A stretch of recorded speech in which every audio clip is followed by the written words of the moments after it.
Bilquist and Katie McLaughlin, sophomores on Cal's team that just beat Arizona State.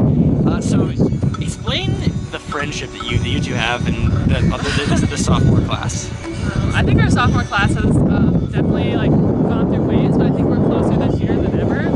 All 5 of us, which is really nice, and I don't know, just fun. And then I don't know. Yeah, I think we just have a lot of fun together, and we kind of make fun each other a little bit, in a good way, and I don't know, we just have fun and enjoy each other's company. We like to give each other a hard time. Yeah. About what? Anything, like her shoes. She likes to travel in her Hawaiian shoes. We always yell at Jenna, one of our other teammates, just because. Just for fun. Yeah, just really anything. Yeah. So, yeah, obviously it's pretty lighthearted, but there are also some rivalries in the pools. Amy, specifically you with Kathleen in backstroke. So how do you kind of keep that from becoming more than a friendly rivalry? I don't know. I mean, we've been doing this rivalry for a year and a half now, and I think it's definitely fun, and it keeps practice intense, and it keeps us both. I think it keeps us both more accountable than anything, and I think that's super important. And I think the accountability part of it deters it from being a rivalry sort of thing. I think too, the 3 of us all live together, and we don't really take what happens in the pool into our house, and we really are able to just be normal people at home, and then at practice be able to race each other and have fun. Yeah. How about what happened in Olympic trials when she got second and you got third? Was that tough at all? Yeah. I mean, I would say it's tougher just getting third than whoever you get third to. I mean, Kathleen works her butt off, and I see her train day in and day out. So I couldn't be more happy for her, more proud of her. And she went on and kicked some serious butt in Rio. So I mean, I was so proud of her. And it's hard getting third, but I am proud of who I got third to. Sure. How about you, Katie? The kind of the conflicting emotions of being right there. Yeah, I mean, it was definitely a challenge, but I think now that we're pretty far out from it, I'm kind of taking it more as motivation than oh my gosh, this happened to me kind of thing. It's I don't want to let that happen again, and just every day in practice when it starts to hurt, putting myself in trials and being I don't want to be on the back end, I want to be on the front end, and so. Yeah. So, that same token, when you got hurt, how did your teammates really help pick you up through those couple months? I think it was kind of just how we were talking about at the beginning. We're just really lighthearted and to have fun, and I think that's kind of what it was. I mean, I was in my neck brace for 6 weeks, and it wasn't the most flattering thing on earth, but now we make fun of it, and it's sort of the funniest thing ever. Yeah, we had a class together, and it was really funny, introducing herself on day 1 in a neck brace, and everyone's and I'm just trying to not laugh. It's so bad. Wow. And well, yeah, because she's she treated it funny. We were able to joke about it early on, which is nice, and I think that's what really. I don't know. I think Katie's just such a strong person. Who is in a neck brace and is laughing about it 3 days after they have it on. I think that's just really impressive and says a lot about her character. So. Yeah. So the team right now, you guys are getting older, believe it or not. Almost halfway there. Is it kind of weird having to have stronger voices on the team?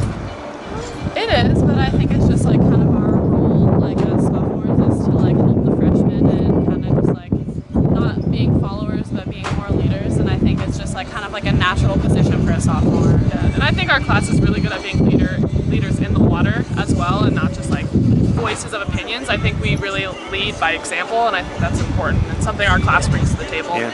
So how do the pieces fit together of this team? Katie, you're becoming a distance swimmer. Yeah. First of all, how do you enjoy swimming the 500? It's different, but it's okay. Someone's got to do it. And I really don't mind. It's something different, and every time I do it, I learn something new because I really haven't done it that much. And I mean, we have so many people that can do 100 fly, 2 free, everything else. So I think if I have to do the 500, it's okay. Literally, someone's got to do it, and I say that as okay, sure. And someone's got to count for you. Yeah, someone's got to count for me. So you swam the 200 free today. I did. Yeah. Did you enjoy it? It looked like it hurt the last 50. Yeah, a little bit. I think we're in a time in our season. No matter how you're gonna take out a 200, it's gonna hurt at the end. So it's might as well just go for it and see what happens. And I was pretty proud of how I swam that. And how I went after it. I'm normally a back halfer, and I'm definitely trying to experiment with that racing technique. And I don't know. I learned a lot today in it. So. Yeah. The lessons from last championship season, obviously a rough one for you, Katie, and Amy, obviously not doing as well at NCAA as you did at Pac-12. Yeah. What lessons can you take going forward for this year?